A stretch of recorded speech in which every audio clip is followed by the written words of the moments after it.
ಆದಿಯಲ್ಲಿ ಸಿದ್ಧರು ಅಂದರೆ ಬಹಳ ಜನರಿಗೆ ಇದರ ಅರ್ಥ ಕನ್ಫ್ಯೂಸ್ ಅದ್ರಿ, ಅದು ಕನ್ಫರ್ಮ್ ಮಾಡ್ಕೋಬೇಕು. ಸಿದ್ಧರು ಇದರ ಅರ್ಥ ಏನಪ್ಪ ಅಂತಂದ್ರೆ, ನಾವಂತೀವಿ ಬಹಳ ಜನ ಎಲ್ಲ ಅದು ಮಣ್ಣಿಗೆ ಸಕ್ರೆ ಮಾಡೋರಿಗೆ ಮತ್ತು ಎಲಿಗೆ ರೊಕ್ಕ ಮಾಡೋರಿಗೆ ಮತ್ತು ಹಿಂಗೆ ಕೈಯಾಗಿ ಹಿಂಗೆ ಹಿಡಿದು ಏನಾರು ಹಿಂಗೆ ಒಗದ್ರು ಅಂತಂದ್ರೆ ಅದು ಏನಾರೇ ಒಂದೊಂದು ವಸ್ತುಗಳನ್ನು ಮಾಡಿ ತೋರಿಸೋರಿಗೆ ಅಂತ ನಾವು ಅಂತೀವಿ. ತಾಯಿ ತಂದೆಗಳೇ ನಿಜವಾಗಿರತಕ್ಕಂಥ ಸಿದ್ಧರು ಯಾರು ಅಂತಂದ್ರೆ ಅವರು ಹೇಳ್ಯಾರಲ್ಲ ಪದ್ಯದೊಳಗಪ್ಪ, ಒಂದು ಗೀತೆಯನ್ನು ಬರ್ದಾರೆ, ಸಿದ್ದೇಶ್ವರ ಅಪ್ಪಗಳಿಗೆ ಹೋಲಿಸಿ ಒಂದು ಗೀತೆ ಬರ್ದಾರ ನೋಡ್ರಿ. ಏನಂತ? ಸಂತನಂದರೆ ಯಾರು? ಈಗ ನಾವು ಸಂತರ ಅಂತೀವಲ್ಲ, ಯಾರಿಗೆ ಅನ್ಬೇಕಪ್ಪ ಅಂತ ಕೇಳ್ತಾರೆ. ಸಂತನಂದರೆ ಯಾರು? ದಿವ್ಯತೆಯನ್ನು ಅರಿತವರು. ದಿವ್ಯ ಅಂದ್ರೆ ಏನಪ್ಪ? ಈ ಜಗತ್ತಿನೊಳಗೆ ಎಲ್ಲರಿಗೂ ಮಿಕ್ಕಿದ್ದು ಶಾಸ್ತ್ರ, ಪುರಾಣ, ವೇದ, ಅಗಮ, ನಿಗಮಾದಿಗಳಿಗೆ ಯಾವುದು ನೆಲ್ಕಂಗಿಲ್ಲ, ಯಾವುದು ಅಗೋಚರದ, ಯಾವುದನ್ನು ಕಣ್ಣಿನಿಂದ ನೋಡೋಕ್ಕಾಗಲ್ಲ, ಶಬ್ದಗಳಿಂದ ವರ್ಣಿಸಲಿಕ್ಕೆ ಬರುವುದಿಲ್ಲ, ಅಂಥದ್ದನ್ನು ಯಾವ ಅರ್ಥನ ಅವರಿಗೆ ಸಂತ ಅಂತ ಕರಿಬೇಕು. ಡ್ರೆಸ್ನಿಂದಲ್ಲ, ಈ ಗಡ್ಡ ಮೀಸೆ ಜಡೆಗಳನ್ನು ಬಿಟ್ಟವ್ರಂತಲ್ಲ, ಇದರರ್ಥ ಬಿಡಬಾರ್ದಂತಲ್ಲ, ಬಿಟ್ಟಾರಂತಲ್ಲ, ತೆಗದಾರಂತಲ್ಲ, ಇಟ್ಟಾರಂತಲ್ಲ. ಅದಕ್ಕೆ ಯಾವ ಸಂಬಂಧವೇ ಇಲ್ಲ. ತಿಳ್ಕೊಳಕ್ಕೆ ಯಾವ ಡ್ರೆಸ್ನು ಸಂಬಂಧ ಇಲ್ಲ, ಯಾವ ಕೂದಲು ಸಂಬಂಧ ಇಲ್ಲ, ಯಾವ ಬಣ್ಣು ಸಂಬಂಧ ಇಲ್ಲ, ಯಾವ ಜಾತಿನೂ ಕೂಡ ಸಂಬಂಧ ಇಲ್ಲ. ನಾ ಹೇಳೋದೆಲ್ಲ ಬಾಳೆಯಲ್ಲಿ ಸುಲ್ದಂಗದ್ರೆ ಮತ್ತೆ ಭಾಳ ಸರಳವಾಗಿ ನಿಮ್ಗೆ ತಿಳಿಯಂಗಿಳಕತ್ತೀನಿ ನಾ. ಸಂತಂದ್ರೆ ಯಾರಪ್ಪ? ಸಂತರಂದ್ರೆ ಯಾರಿಗೆ ಅನ್ಬೇಕು ಅಂತಂದ್ರೆ ಅವ್ರು ಹೇಳ್ತಾರೆ, ದಿವ್ಯತೆಯನ್ನು ಅರಿತವರು ಅಂತ. ಮುಂದಪ್ಪ ಎಷ್ಟು ಚಲೋ ಮಾತಪ್ಪ, ಎಷ್ಟು ಸಲ ಅದನ್ನು ಹೇಳಿದ್ರೆ ನಾಲ್ಗಿಗೆ ಬೇಸರಾದಿತ್ತೇನು? ಸರಳತೆಯ ಸೂತ್ರದಲ್ಲಿ, ಸರಳತೆ ಅಂದ್ರೆ ಅತ್ಯಂತ ಸಿಂಪಲ್. ಕೈಯಾಗ ಬಂಗಾರ ಇಲ್ಲ, ಕೊಳ್ಳಾಗ ಬಂಗಾರ ಇಲ್ಲ, ಬಟ್ಟಿಗಳ ಅಲಂಕಾರ ಇಲ್ಲ, ಯಾವುದೂ ಇಲ್ಲ. ಸರಳವಾಗಿ 10 ಪೈಸೆ ಸಹಿತ ಈ ಶರೀರಕ್ಕೆ ಖರ್ಚು ಆಗಲಾರದೇನೆ ಇರೋರು. ಇನ್ನೊಬ್ಬರ ಕಣ್ಣಿಗೆ ಏನು ನೋವು ಮಾಡಿರ್ತಕ್ಕಂಥವ್ರು. ಎಂಥದ್ದು ಹುಟ್ಟನಪ್ಪ ದೇವ್ರು ಕೊಟ್ಟನಂತೆ ಹಿಂಗೂ ಆಗಬಾರ್ದ್ರಿ. ಅಷ್ಟು ಸರಳ ಅಂದ್ರೆ ಹೆಂಗೆ? ನೀರಿನಕ್ಕಿಂತಲೂ ಸರಳ, ಸ್ಫಟಿಕದ ಸಲಾಕೆ ಅಂತಂತ ಹೇಳ್ತಾರಲ್ಲ ಅವರು. ಅತ್ಯಂತ ಸರಳವಾಗಿ ಮನುಷ್ಯ ಜೀವನದಲ್ಲಿ ನಾವು ನೆನ್ಪಿಟ್ಕೋಬೇಕು. ನಮ್ಮದು 1 ವರ್ಷ ತನಕ ಖರ್ಚು ಎಷ್ಟಪ್ಪ? ನಮಗೆ ಊಟ ಮಾಡ್ಲಿಕ್ಕೆ, ಬಟ್ಟೆ ತೊಡಕ್ಕೆ, ಮತ್ತು ತಿನ್ನಕ್ಕೆ ಉಣ್ಣಕ್ಕೆ ಎಷ್ಟು ಖರ್ಚು ನಾವು ವಿಚಾರ ಮಾಡಬೇಕು. ನಾವು ಮಾಡಿದಷ್ಟು ಖರ್ಚಿನಿಂದ ನಾವು ದುಡಿಮೆ ಮಾಡ್ತೇವೆ ಅಥವಾ ಇಲ್ಲ? ನಾವು ಮಾಡ್ಕೊಂಡಂತ ಇರುವಂಥ ಖರ್ಚಿನಕ್ಕಿಂತಲೂ ನಾವು ಕಡಿಮೆ ಕೆಲಸ ಮಾಡಿದೀವಿ ಅಂದ್ರೆ ನಾವು ಇನ್ನೊಬ್ಬರಿಗೆ ಭಾರ ಆಗ್ತೀವಿ. ಯಾಕಪ್ಪ? ಭಾರ ಆಗ್ತೀವಿ. ಹಂಗೆ ಅವ್ರು ಹೇಳ್ತಾರೆ, ಸರಳತೆಯ ಸೂತ್ರದಲ್ಲಿ ಸುಖವ ಕಂಡವರು. ಮೇಲ್ಮಾಡಿ ಮನಿಗಳಲ್ಲ, ಸಾವಿರಾರು ಎಕರೆ ಜಮೀನಲ್ಲ, ಪಂತಪ್ರಧಾನ ಅಲ್ಲ, CM ಇಲ್ಲ, ರಾಷ್ಟ್ರಪತಿ ಇಲ್ಲ, ಏನೂ ಇಲ್ಲ. ಇವೇನೂ ಇಲ್ಲದನ ತನ್ನ ಸರಳತೆಯ ಸ್ವರೂಪದಲ್ಲಿ ಅತ್ಯಂತವಾಗಿರತಕ್ಕಂಥ ಪರಮಾನುಭವ ಸುಖವನ್ನು ಕಂಡಾತನಿಗೆ ಏನನ್ಬೇಕು? ಅವನಿಗೆ ಸಂತ ಅಂತ ಕರಿಬೇಕು. ಸಂತ ಅಂತ ಕರಿಬೇಕು. ಮುಂದಪ್ಪ ಮೊದಲ ಪದ ಏನಿಟ್ಟಾರೆ? ಸಂತ ಇಟ್ಟಾರೆ. ಎರಡನೇ ಪದ ಏನಪ್ಪ ಅಂದ್ರೆ ಸಿದ್ಧ. ಸಿದ್ಧ ಅಂದ್ರೆ ಯಾರಿಗೆ ಅನ್ಬೇಕಪ್ಪ ಅಂತ ಹಿಂಗೆ ಪ್ರಶ್ನೆ ಎದುರಿ. ಅದು ಎಂಥವ್ರಿಗೆ ಅನ್ಬೇಕು? ಏನಪ್ಪ? ಈಗ 12-24 ವರ್ಷ ಅನ್ನ ನೀರ ಬಿಟ್ಟು ತಪಸ್ಸು ಮಾಡೋನಿಗೆ ಅನ್ಬೇಕು? ಭಾಳ ಮಾತುಗಳು ಬರ್ತಾವೆ. ಇನ್ನೆಲ್ಲ ನಾವು ಇನ್ನೊಬ್ರಿಗೆ ಮಾತಾಡ್ದಂಗೆ ಆಗ್ತದೆ. ಏನು ಮಾಡಬೇಕು? ಮತ್ತು ನೀವು ಯಾರ್ಯಾರು ಎಂದಿಗಿಂದಿರಿ? ನೀವು ಮುತ್ಯ ಇಷ್ಟೆಲ್ಲ ಹೇಳಕತ್ತೀರಿ, ನಿಮ್ಮ ಕೈಯಾಗೂ 2 ಉಂಗುರವ 10 ಕಡೆ ಅವಲ್ಲ, ಮತ್ತು ನೀವು ಯಾಕೆ ಹಾಕ್ಕೊಂಡ್ರಿ ಅಂತ ನನಗೆ ಅಂದಿರ್ಬೇಕು ನೀವು. ಯಾಕೆ? ಸ್ವಾಭಾವಿಕವಾಗಿ ಅದು ನಾವು ಇನ್ನೊಬ್ರಿಗೆ ಬರಳು ಮಾಡಿ ತೋರಿಸ್ತೀವಿ ಅಂತಂದ್ರೆ ನಾವು ಹಾಗೆಲ್ಲ ಇರಬೇಕಾಗ್ತದೆ. ಆದರೆ ಇವು ಹಾಕೊಳ್ಳಕ್ಕೆ ಒಂದು ಕಾರಣ ಅದ ರೀ. ನಾ ಹಾಕ್ಕೊಂಡಿನೇ ತಿಳಿದ್ರ ಬಗ್ಗೆ ಬೆಂಕಿಲ್ಲ, ಅಭಿಮಾನ ಇಲ್ಲ. ಇದನ್ನು ಸ್ವಂತವಾಗಿ ನಾ ಹಾಕ್ಕೊಂಡವನು ಅಲ್ಲ, ಹಾಕೊಳಕ್ಕೆ ಅದು ಇಟ್ಕೊಳ್ಳೋನು ಅಲ್ಲ ನಾವು. ಆದರೆ ಇಟ್ಕೊಳ್ಳುವಂಥ ಪ್ರಸಂಗ ಇದೆ, ಇಟ್ಕೊಂಡಿನಿ ಅಷ್ಟೇ. ಈಗ ನಿಮ್ಮ ಟ್ರೆಜರಿಯಾಗಿ ಇಡ್ತಿರಲ್ಲ ಕಪಾಟದಾಗ ಏನ್ರಿ ಅಥವಾ ಗೂಟಕ್ಕೆ ಏನ್ರಿ ಹಾಕ್ತಿರಲ್ಲ, ಗೂಟಿಗೆ ಏನ್ರಿ ಅದೇನದಕ್ಕೆ ಏನಾಯ್ತೇನಪ್ಪ ಅದಕ್ಕೆ? ಬಂಗಾರ ಹಾಕ್ಯದೈತಿ, ಗೂಟೇನು ಬಂಗಾರದಾಗೈತಿ, ಬೆಳ್ಳಿ ಹಾಕಿರಿ ಅಂತ ಆಗ್ಯದ ಹಾಗಿಲ್ಲ. ಅದರಂತೆ ಇದನ್ನು ಒಂದಿದ್ದಂಗೆ ಎಲ್ಲರೇ ಅದ ಇಲ್ಲೇ ಅದಂತೇಳಿ ಇಟ್ಕೊಂಡಿದ್ದೇವೆ ನಾ. ಅವ್ರ ತರ ಸಿದ್ಧ ಅಂದ್ರೆ ಯಾರಪ್ಪ? ಸಿದ್ಧ ಅಂದ್ರೆ ಯಾರಪ್ಪ? ಕುಂಡ್ರು ಈ ಕಡೆ ಯಾರು? ಅದು ಪುಟ್ಟಿದೇನು ಪುಟ್ಟನಪ್ಪ ಇವ ಪರ್ವ ಈ ಕಡೆ ಕೂಡು ಕೂಡು.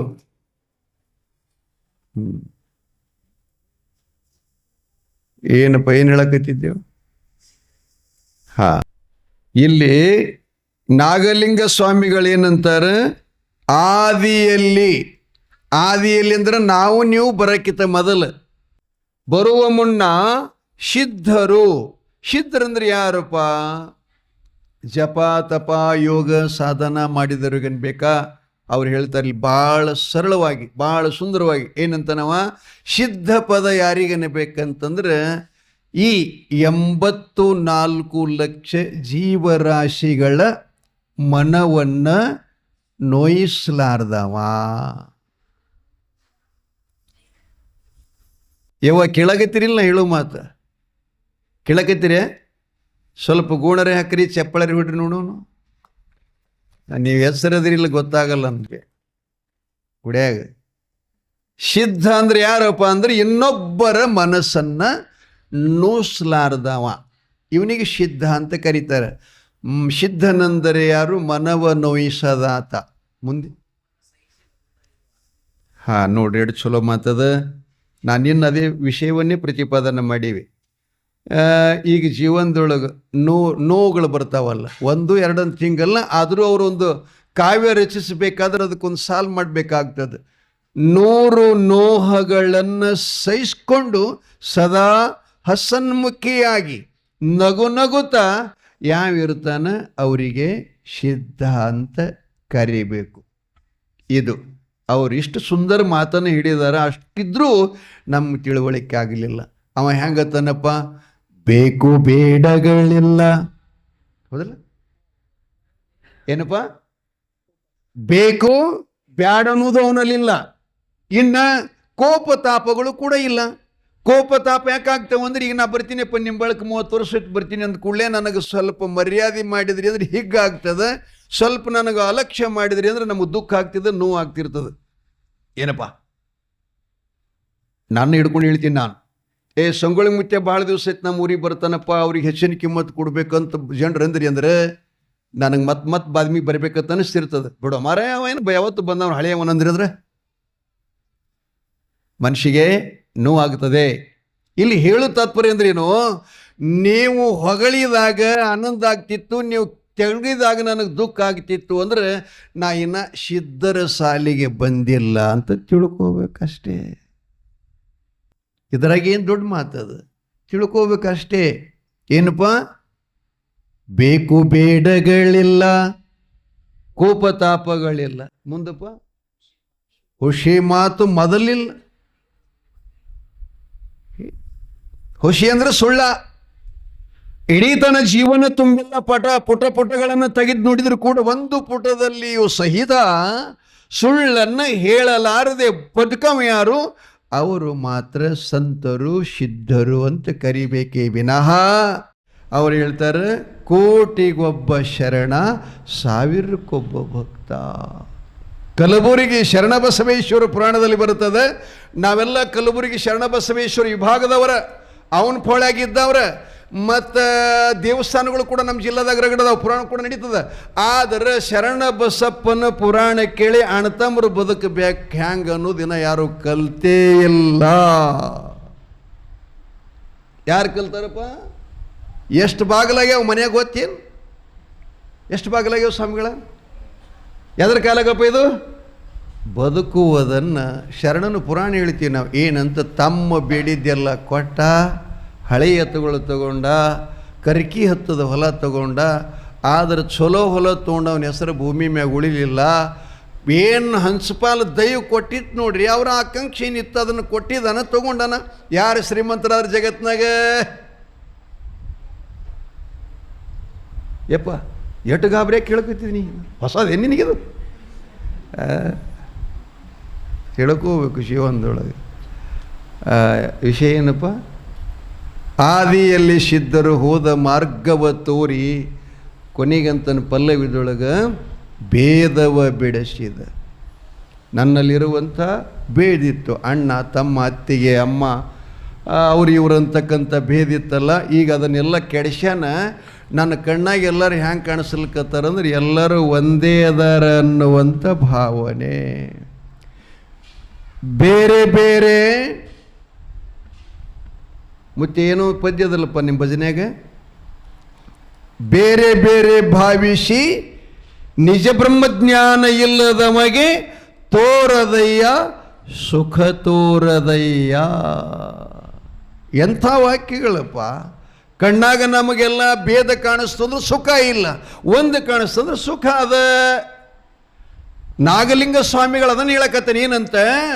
ಆದಿಯಲ್ಲಿ ಸಿದ್ಧರು ಹೋದ ಮಾರ್ಗವ ತೋರಿ ಭೇದವ ಬಿಡಿಸಿದ ಸಾಧು ಮೂರ್ತಿ. ಅಂದ್ರೆ ಇಷ್ಟೆಲ್ಲ ನೋವು ಸಹಿಸ್ಕೊಳ್ಳಾವ್, ಬೇಕು ಬೇಡ ಅಲ್ಲಾರ್ದ, ಯಾವುದು ಆಡಂಬರ ಇಲ್ಲದ ಮಹಾತ್ಮ.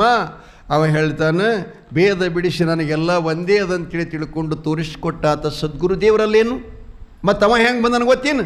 ನರಜನ್ಮದೊಳಗೆ ಬಂದು, ಈಗ ನನ್ನ ದೇಹದಲ್ಲಿ ಅವನು ದೇಹ ಹಿಂಗೆ ತೊಗೊಂಡು ಬಂದಾನ, ನರದೇಹದೊಳಗೆ ಬಂದು ಪ್ರಪಂಚದ ಕಡಲ ಮಧ್ಯದಿನಿಂದು. ಈ ಪ್ರಪಂಚ ಅಂತಕ್ಕಂಥದ್ದು ಸಾಗರ, ಅದಕ್ಕೆ ಕಡಲು ಅಂತ. ಕಡಲು ಅಂದರೆ ಸಮುದ್ರ. ಈ ಸಮುದ್ರ ದಾಟ್ಲಿಕ್ಕೆ ಯಾರಿಗಾರ ಆದಿತ್ಯನಪ್ಪ ಸಾಧ್ಯದನಪ್ಪ?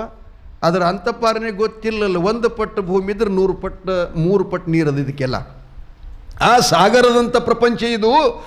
ಅದಕ್ಕೆ ನರಜನ್ಮದೊಳಗೆ ಬಂದು ಪ್ರಪಂಚದ ಕಡಲ ಮಧ್ಯದಿನಿಂದು ಅರೆತೋ ಮರೆತು, ನಾನು ಅರತರ ಅವನು ನೆನೆಸಲಿ, ಮರತರ ಒಂದ್ಸಲ ನೆನೆಸಲಿ ಗುರುನಾಥನನ್ನ.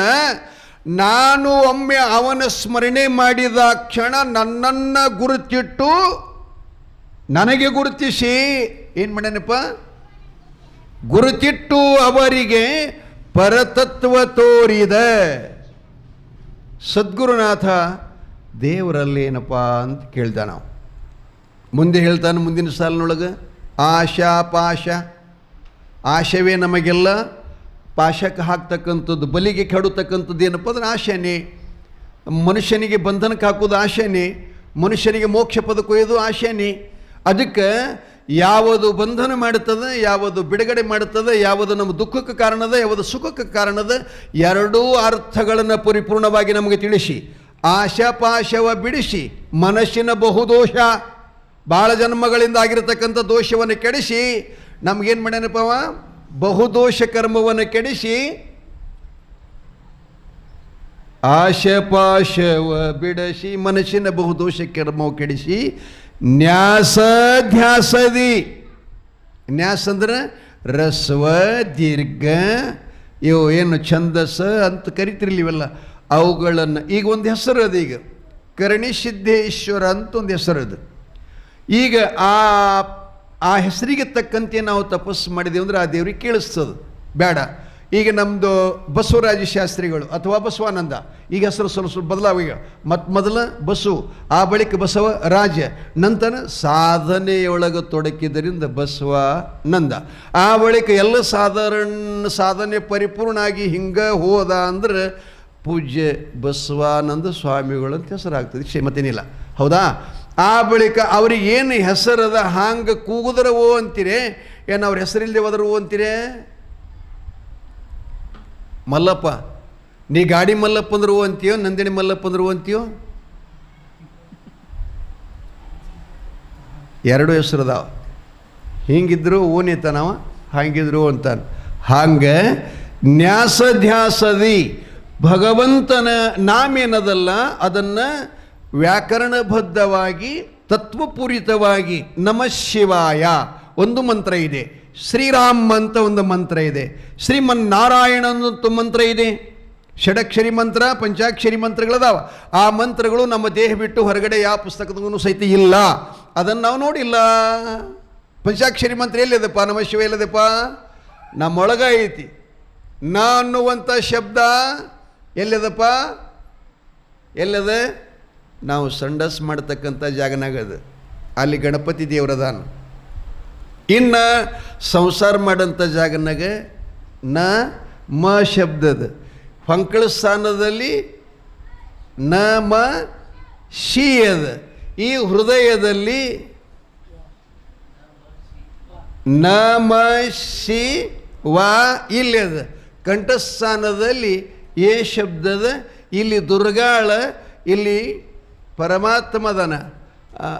ಇವೆಲ್ಲ ಜಾಗನಾಗ. ಆ ಬಳಿಕ ಇಲ್ಲೇನು 3 ಜಾಗ ಕೂಡ್ಯವಲ್ಲ, 2 ಹುಬ್ಬ, ಇದೊಂದು ಹಣಿ. ಇದಕ್ಕೆ ತ್ರಿಸಂಗಮ ಅಂತ ಕರೀತಾರೆ. ಇಲ್ಲಿ ಓಂ ಅಂತಕ್ಕಂಥ ಅಕ್ಷರದ ಆ ಓಂ ತಗೊಂಡು ನಮಃ ಶಿವಾಯ ಅನ್ಕೊಂತ ಇಲ್ಲಿ ತನಕ ಬರಬೇಕು.